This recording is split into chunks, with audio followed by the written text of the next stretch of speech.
More than just an island, a continent, Australia. Named by European discoverers, this land has been inhabited by indigenous Aboriginal people for over 50,000 years.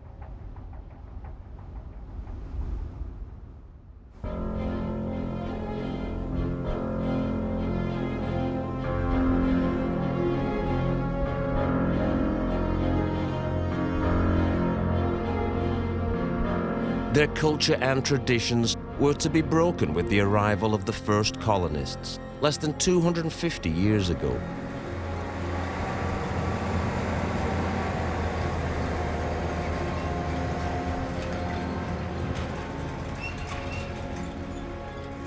The European settlers deprived the locals from legal rights, social status, and equality, humanity. The traditional cultures of the Aboriginal people were not understood and largely ignored, despite thousands of years living from an arid and inhospitable land.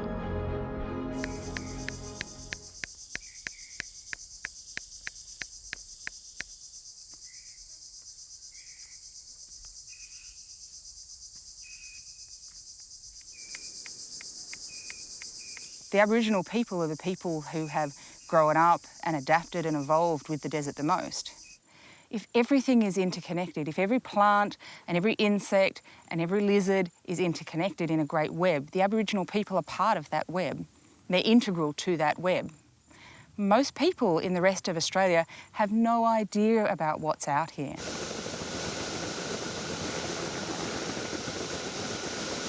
Today, modern Western science is working with traditional Aboriginal knowledge to build a more comprehensive picture of Australia's biodiversity. 20 scientists are on a mission to share knowledge with a group of Indigenous landowners in the Gibson Desert Bush Blitz, an expedition on Indigenous lands. We're going to be working in one of the most extreme and remote areas in the world. The temperatures are going to be pretty high. It's going to be hot and dry out there. Water is absolutely critical to your survival in this environment. There's very little fresh water that you will find out there in this environment. So you must take additional water with you each day. You're going to be issued with a survival kit. Your only mode of communication will be a satellite phone, and you will also have an emergency beacon. For the teams that are in the field, please take out UHF radios. This will be a way for you to communicate with each other when you're close by, and also with the helicopter pilot. The Bush Blitz expedition is taking place in the heart of the Gibson Desert, south of the Great Sandy Desert, north of the Great Victoria Desert. Base camp is set up at Kiwikura, a small town of 170 residents. It has been described as the most isolated Aboriginal community of Australia. We're far from anywhere. The closest neighbours are 100 to 150 kilometres away. The closest town is Alice Springs, and that's roughly 700 kilometres away.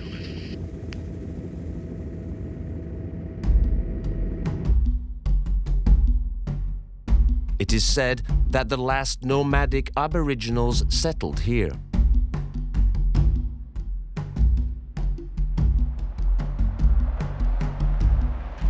They were also one of the last to have encountered European settlers.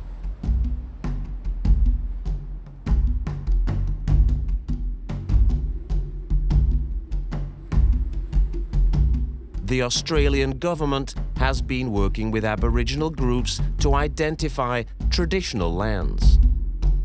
On September 10, 2014, the Kiwikura Territory was declared an Indigenous protected area.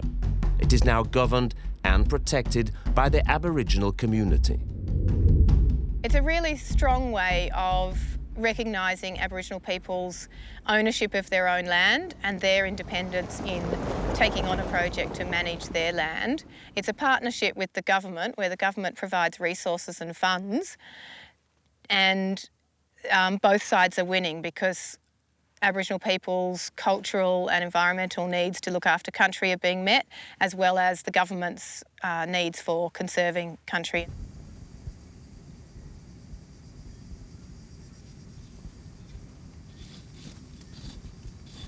Interest in the holistic approach of Aboriginal life is gaining momentum in our modern world.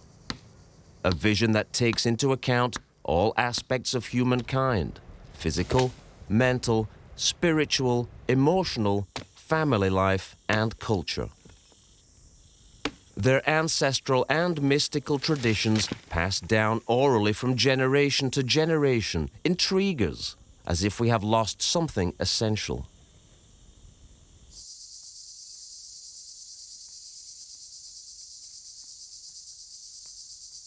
Their unique arts have been inspired by nature and today are recognized worldwide.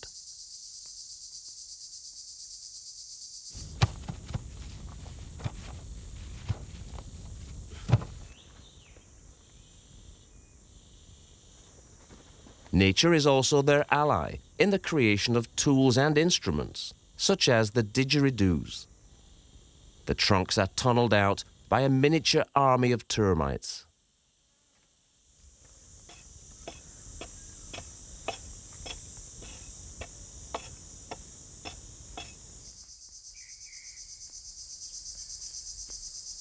The inimitable sounds created by these instruments are a symbol of the people, a call for respect.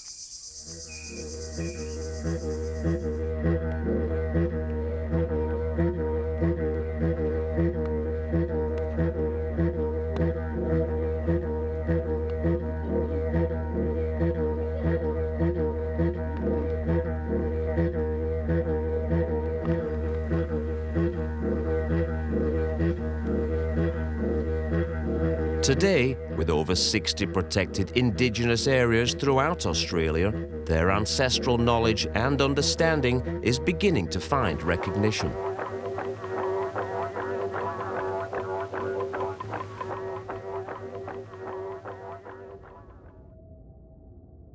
The zone at Kiwikura covers 45,867 square kilometres, an area larger than Switzerland. We asked scientists to make us a map, to show us the biggest black hole for information in the country. And this was it. This was the red-hot centre of the unknown. This is probably the biggest black hole that we have on those maps that we've done. At about the same time, the Aboriginal people said, we want to make an Indigenous protected area. We want to protect this land. We want to manage it well. And it just came together like this perfect marriage between what the Aboriginal people wanted and what the scientists wanted, which was to know more.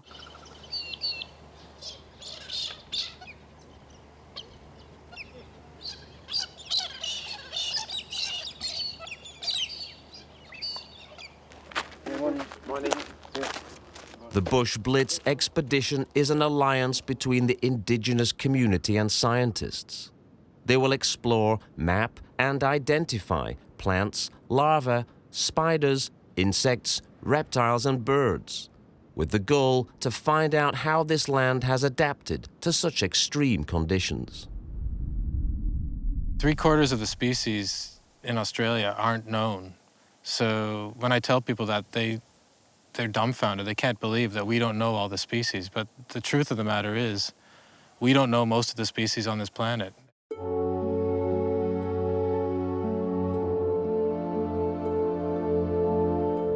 The bush is made up of red sand dunes, and despite the scorching desert heat, they are covered with a surprising amount of green plants.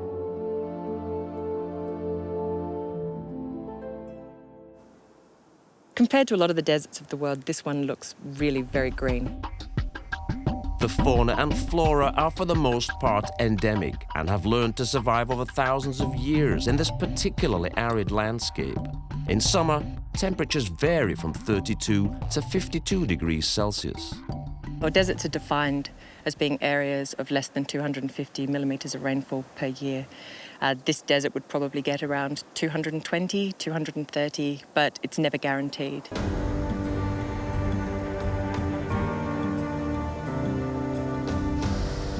The Blitz means a swift and intensive team effort. In this type of landscape, an expedition of this scale requires substantial resourcing. We're covering about 4 million hectares of land in one of the most remote places on the planet. And the only way to do this, there are no roads, so the only way we can get around is by helicopter. While 2 helicopters explore the edges of the reserve, down on the ground, not far from base camp, the first 4-wheel drive expedition leaves for the field.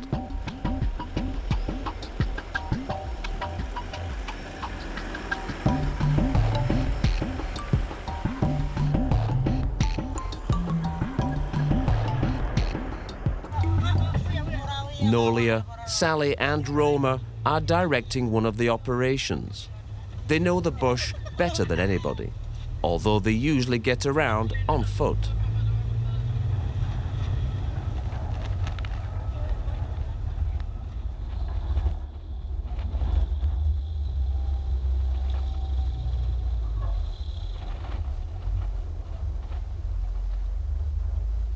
The team have traveled less than 2 kilometers from base camp and already have to call for assistance.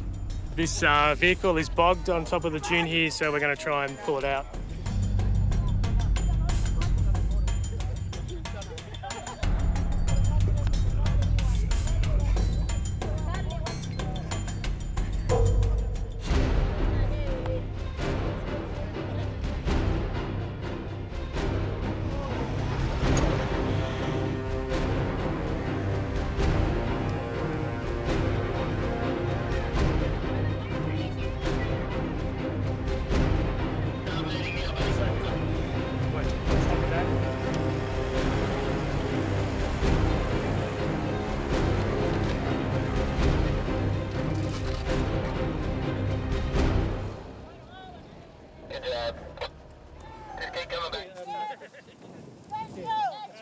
The Aboriginal women find the situation entertaining.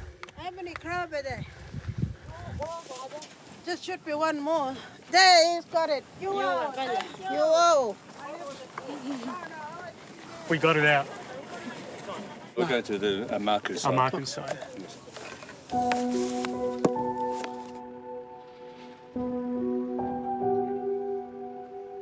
Dr. Alan Yen is a renowned entomophagy specialist, the art of eating insects and other small animals.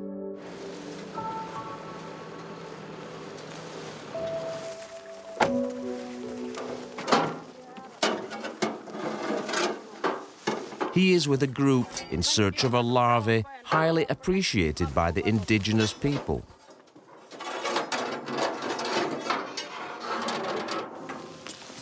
Yours, Maisie? Okay, so which tree? Longkonba. Longkonba. Okay, where's that? Longkonba, maku. Okay. Purno what the other. Okay, you show me where to go.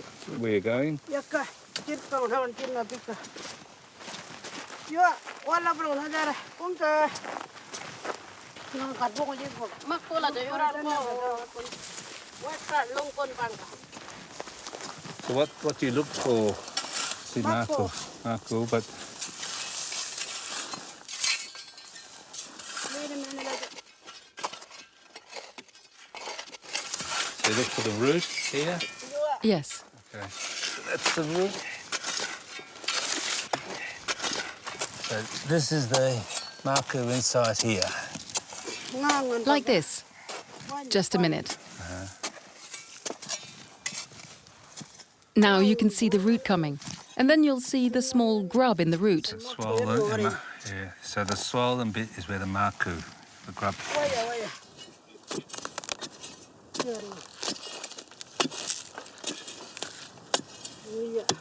This is a grub shoot. Yes. There's a Marco, is it? Yes. This is a grub. We look for trees like this, and then we dig under them, and now you'll see the grubs. This one I dug up a while ago. We grab it and put it out like this. Nice one. This tree is the sandhill wattle. Longkonba. This is what the locals here call a maku. A maku is a Western Desert term for edible grub. and it's commonly called the Witchy grub, and they live in the root of these different plants. This is an acacia, and so it's been dug out, and this is the root, and you can see the grub inside. And if we can knock this on a piece of wood, try and get the grub out. You can see it emerging now. And carefully pull it out. So that's the grub.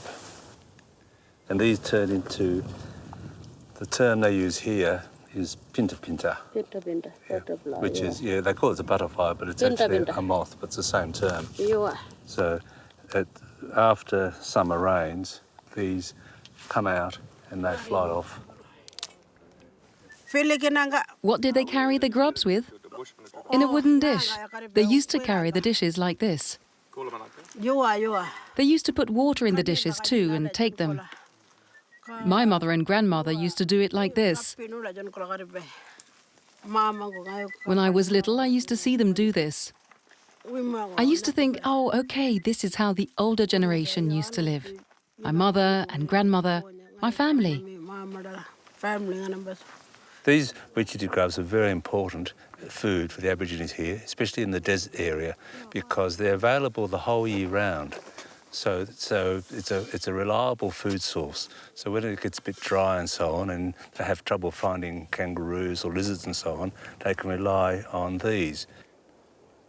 We think they might live like this. Might live for a little bit longer. Yeah, 2 years possibly, before they from egg through to the moth. Could be 2 years, could be more. We don't know.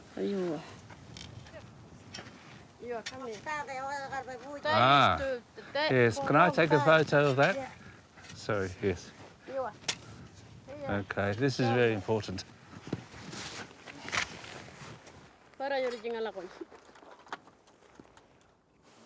Like this, they poke it in the head, and they put it like this and carry it like this. Sometimes they put it in the head. They carry it like this before, long time. Yes. They used to carry it like this. We rely on them to first help us find the grubs, and then secondly, give us any information about the grubs. For example, when they occur, how they find them, look for the signs when they're looking for the grubs, how they dig them up, and also whether they've got preference for different grubs.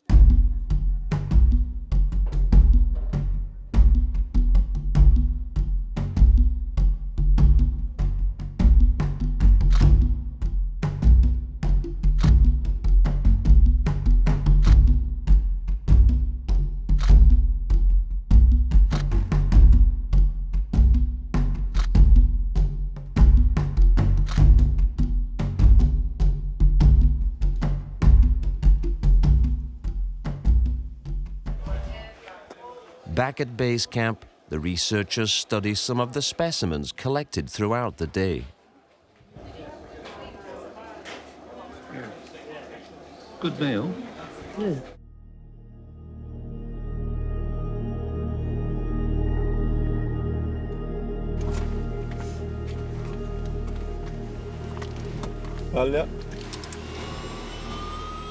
Josephine's family were amongst some of the last Aboriginal nomads. She recalls the true science of the bush that her parents passed down to her. She is a little anxious about flying in a helicopter.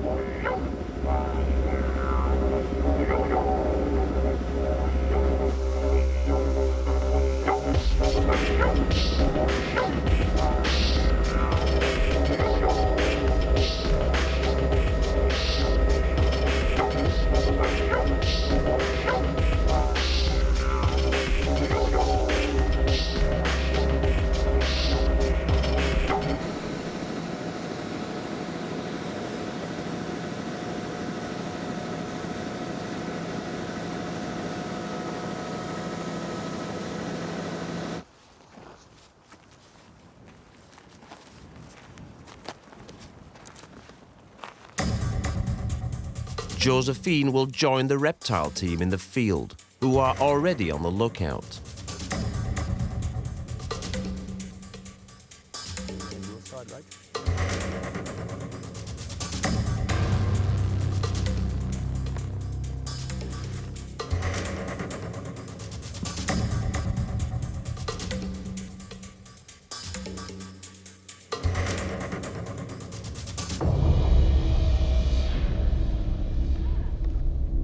It's a military dragon. They're an annual species, so they only really live for about 12 months. They're ant specialists, and for these particular ones, having a resource like ants is one that's not sort of used by many other species. So it's something that allows them to exist right across the arid zone.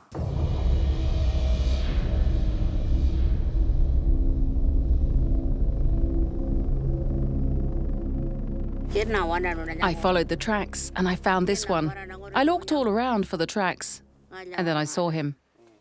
Lunkata, blue tongue.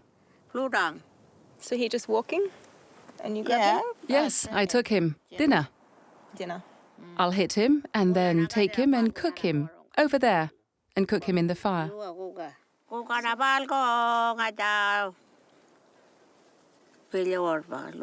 I'll cook this meat, Lunkata, the blue tongue. It's good meat. I'll eat him after.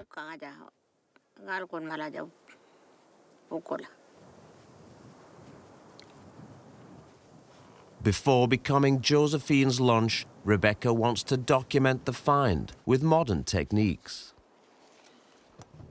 Snout vent length is 245. So if you can hold that for me. Ready? So we take a little bit of the tail, a tissue sample. Yeah.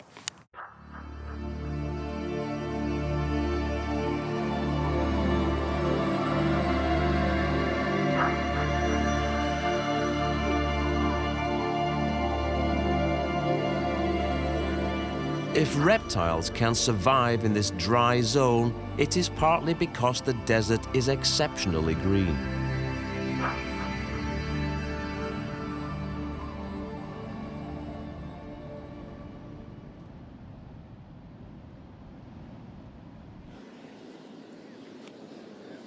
People have a perception of deserts, like all deserts, as being rolling sand dunes devoid of vegetation.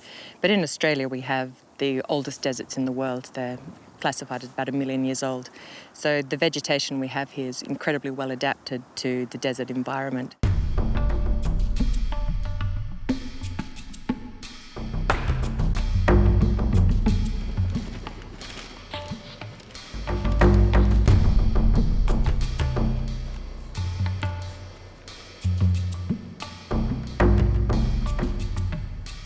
In an area like this, you wonder why all the vegetation just doesn't die completely.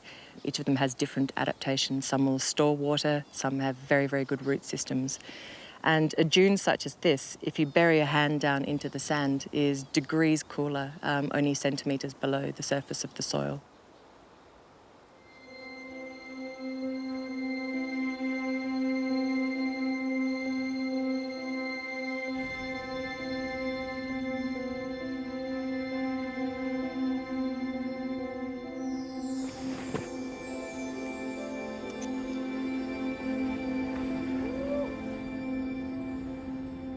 This is a desert covered with plants and animals, and it's not your typical sand dunes. The dunes here are actually harboring life. The dunes are holding moisture, they're holding plants, the plants have insects.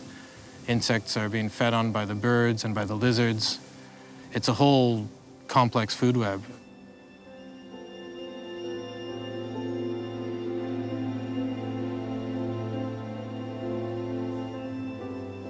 The plants in the desert here are pollinated by insects.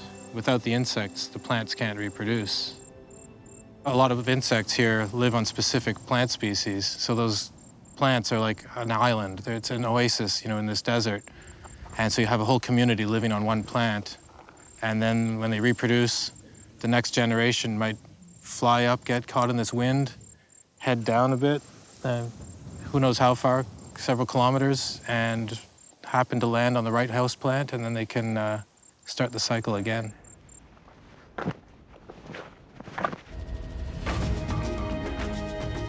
In the meantime, Barbara, an arachnologist or spider specialist, is exploring the edges of Lake McKay, better known as Wilkinkara by the locals.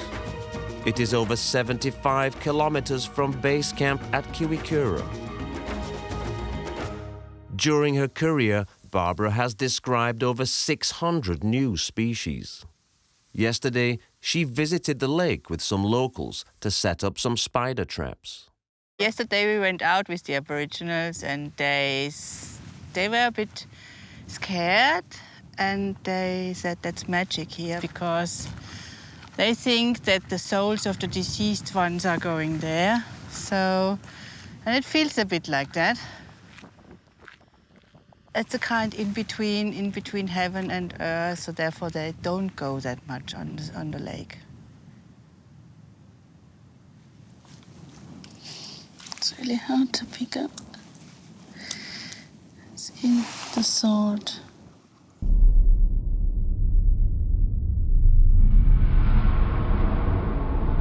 She knows that no animal can survive on this gigantic salt crust.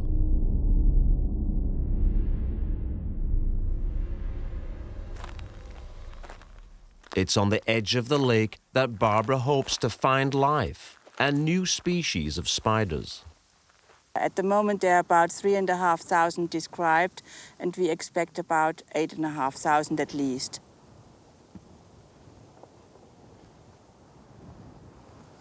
So that's a male wolf spider.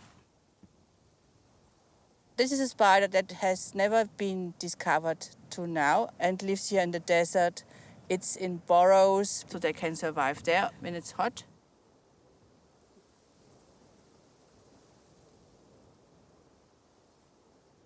It is surprising because it's a desert. And normally if you are in a desert, you think that, that there is nothing.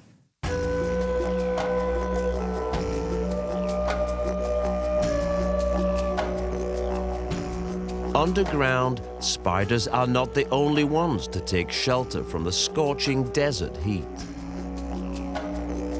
Honey ants, often illustrated in local paintings, are a living reserve of protein and sugars.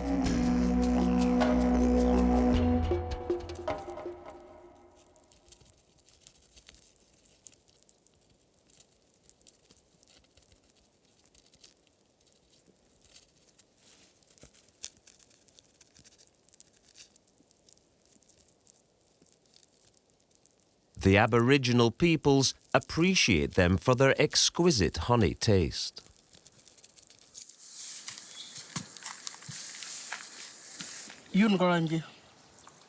Ah, look, there are honey ants coming out of this hole. There's ants down there? We're going to dig here.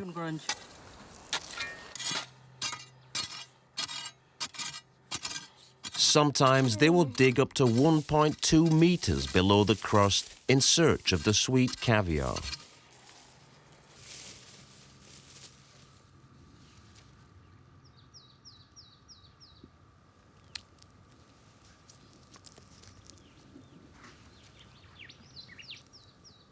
The elders still offer them to their families as a tradition. Conscious that their ancestral know-how is being lost, they do their best to pass on the knowledge to the younger generation. As for the sugar, the women pull the best of the ants from the sandy desert cellar. Easy to prepare, simply pinch the ant with your fingers and burst the honey abdomen with your teeth.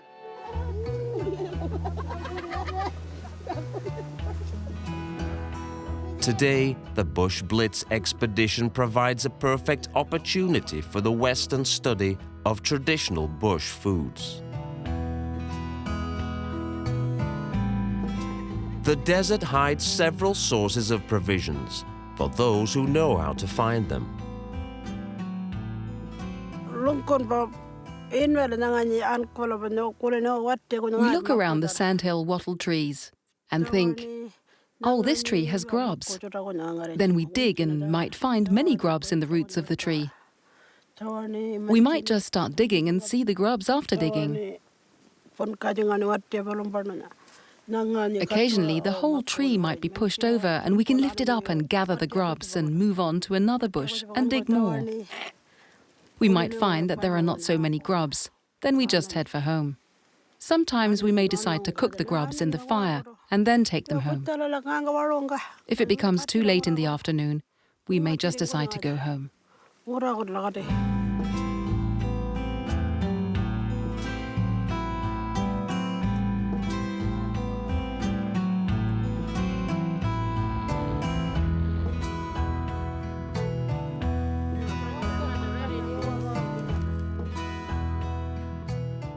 The witchy grubs are very important food here, and especially for children, because in the olden times, except for mother's breast milk, there's no dairy products. So children actually need to get other source of things like calcium, and we think things like witchy grub provided that, along with good source of protein and unsaturated fats.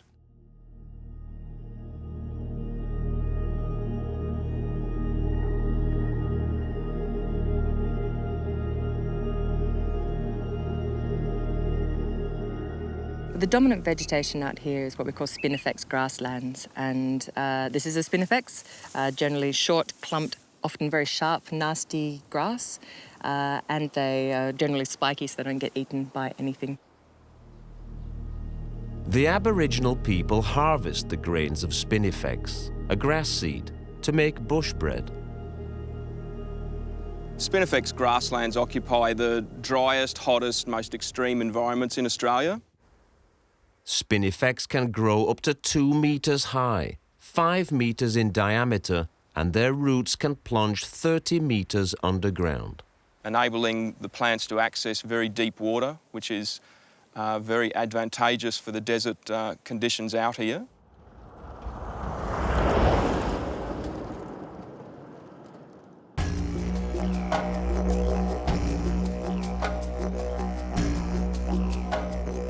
When deemed necessary, and to stop spinifex from dominating the landscape, the local Aboriginal people turn to their eternal ally, fire.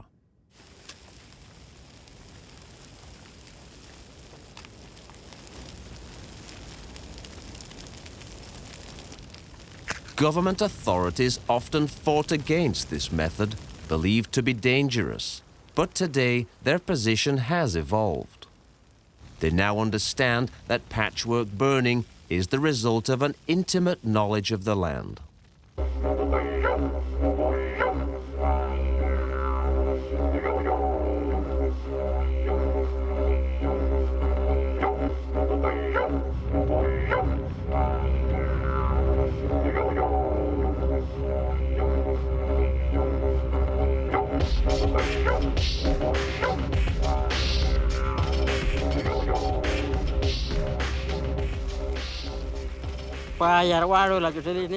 We make fires to encourage the growth of food plants, like bush tomatoes. We also make fires to encourage the growth of green grass so that the kangaroos can eat. The country becomes new from the blackened earth.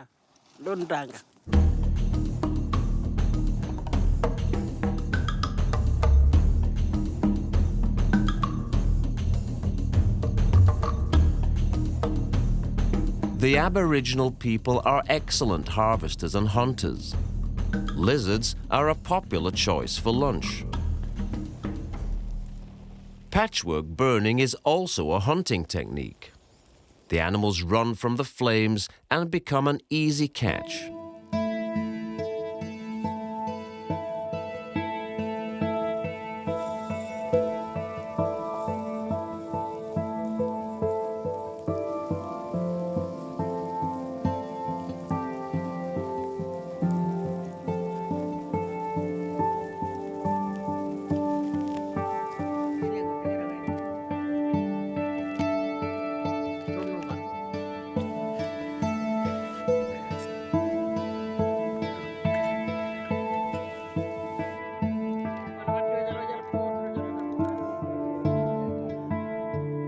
It is also the best way to reduce the fuel load that ignites when lightning strikes, creating devastating bushfires. Intense, spontaneous fires tend to kill the plants, whereas patchwork burning will spare the plant's vital functions.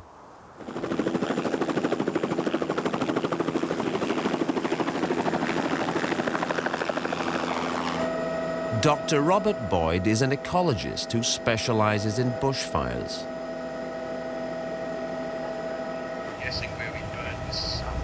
He suspects that spinifex produces a chemical substance in order to dominate the landscape, one that poisons or suffocates other plants in the vicinity.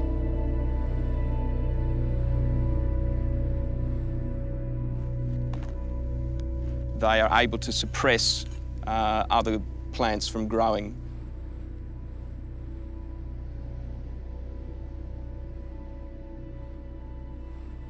Just below the soil surface, there can be up to 20, 25, 30 even different species of plant existing as seeds, just waiting for the right conditions to happen. When you get a fire come through in these spinifex grasslands, the spinifex grasses are killed, and all of a sudden there's the competition is removed, there's nutrients released in the ash into the soil, competition for water is reduced, and when the rains come along, these other plants are able to germinate and grow, and so all of a sudden the desert becomes a garden.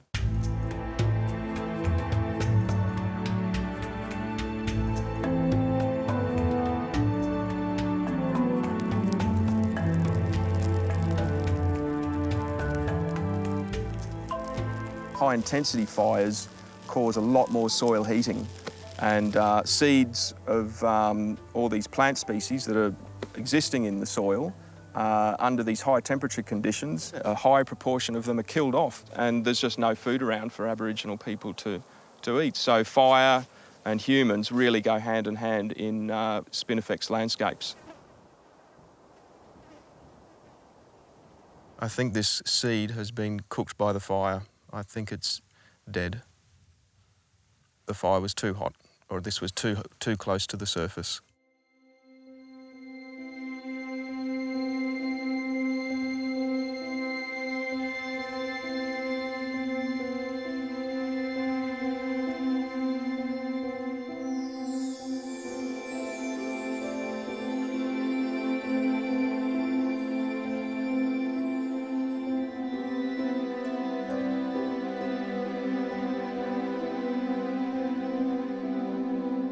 When the sun goes down, the work doesn't stop.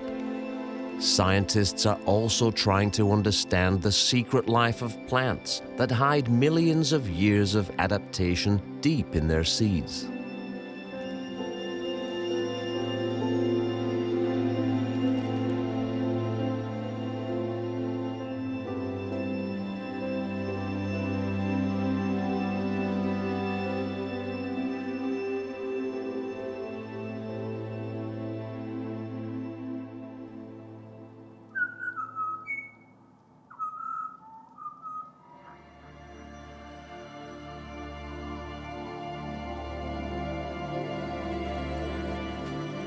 A new morning has broken in the heart of the Gibson Desert, and the adventure continues.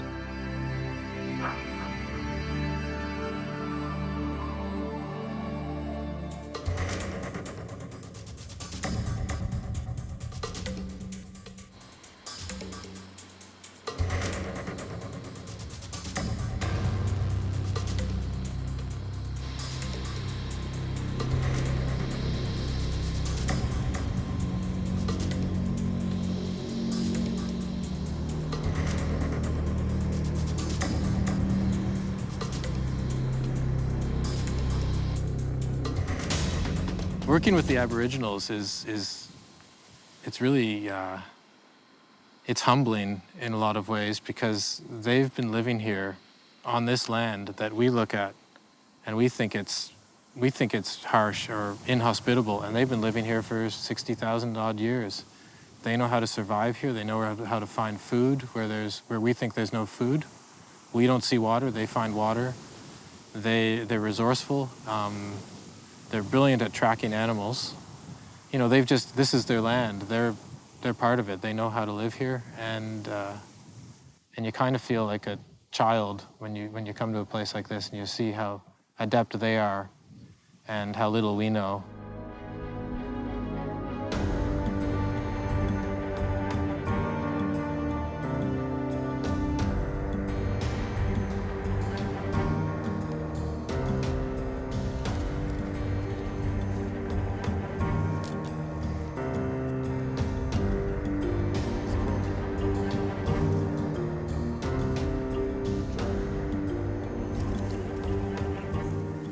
What's the name? Barrawitcha or Tipper? Tipper? Yeah. Tipper. There's about 4 or 5 varieties of these grevilleas. Honey grevilleas, people call them sometimes. And inside these flowers will be the honeydew, sweet honeydew. And that's what bush people used to soak and make a drink, especially for kids. So it was like an ancient day soft drink. You'll get some honeydew in the middle. Yeah, just suck on it. People might have been materialistically poor or had minimal sort of wealth in that sense, but as far as ecological knowledge, they're extremely rich and wealthy. The most knowledgeable people about this sort of desert ecology are the Aboriginal people.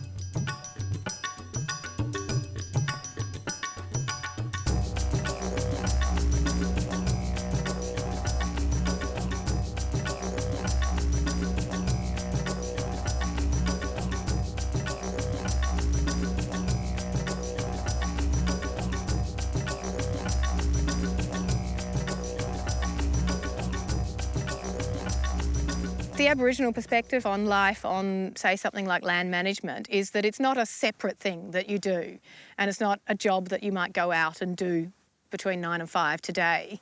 Looking after country is a holistic part of their life. It's all bound up in their responsibilities to country, to each other, to the Jukuba or Dreamtime, their religion. All mixed in together rather than separate buckets like we might do.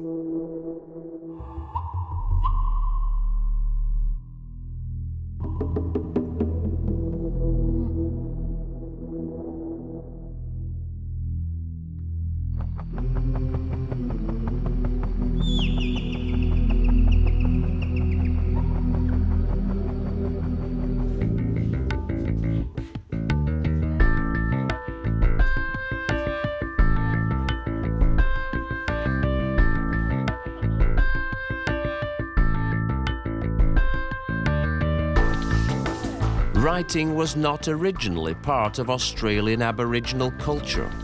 Their educational tradition was to gain knowledge through true life field experiences.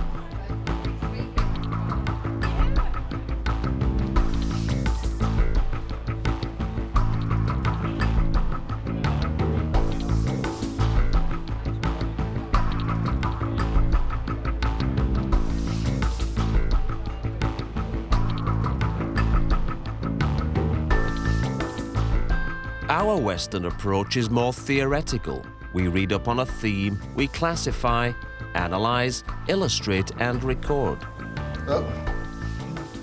The team's photographer is in high demand by the scientists. Each of them wants to immortalise their treasures in front of his powerful macro lens. Patience is his secret. Look at that rearing up. That's sharp there. Try that.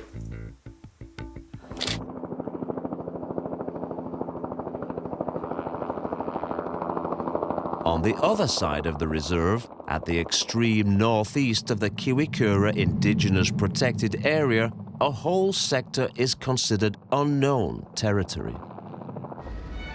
The entomologist Nick Tatarnik has made a totally unexpected, exceptional discovery. Now this is beautiful. This is completely different vegetation that we've been seeing everywhere else. This is, all of these plants are dependent on fresh water, it looks like, and they're pretty lucky to be here in the middle of the desert.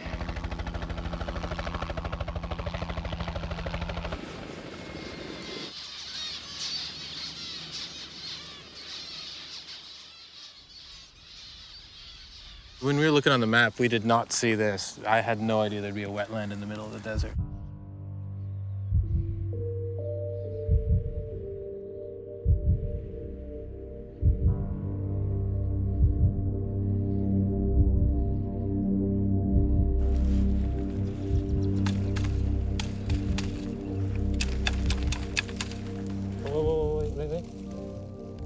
Wait. Did you see that? Oh, it's not. Oh. Got a bird's nest, which means that things are nesting here next to the water, and I don't think it's rained much recently, so the last big rain, I think, was 3 or 4 years ago.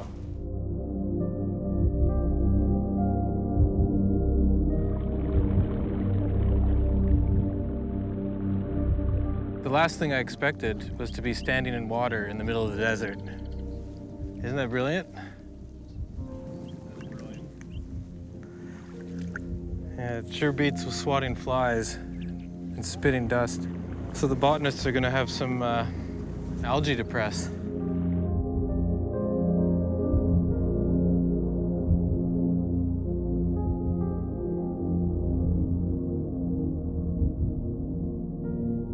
We picked all our sites from satellite maps and geo maps and vegetation maps, and we tried to pick areas that we thought would harbor diversity.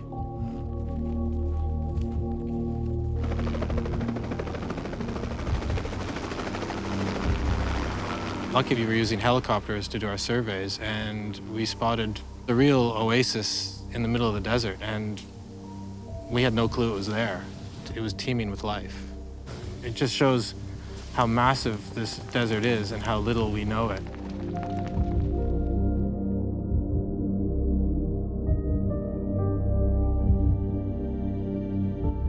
Life persists, even in places that you think are unlivable. Brings you hope. You know, you just have to wait for the rain.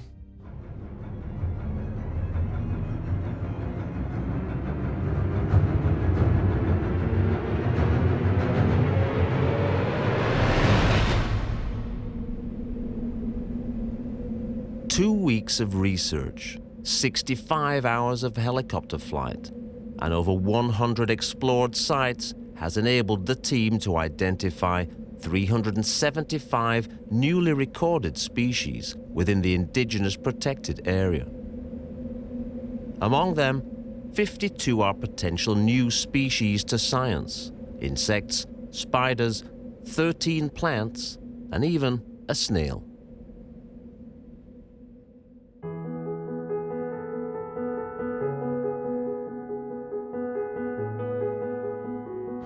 If humans were more humble, they would invest more to better understand the invisible bonds that unite us with other forms of life on Earth.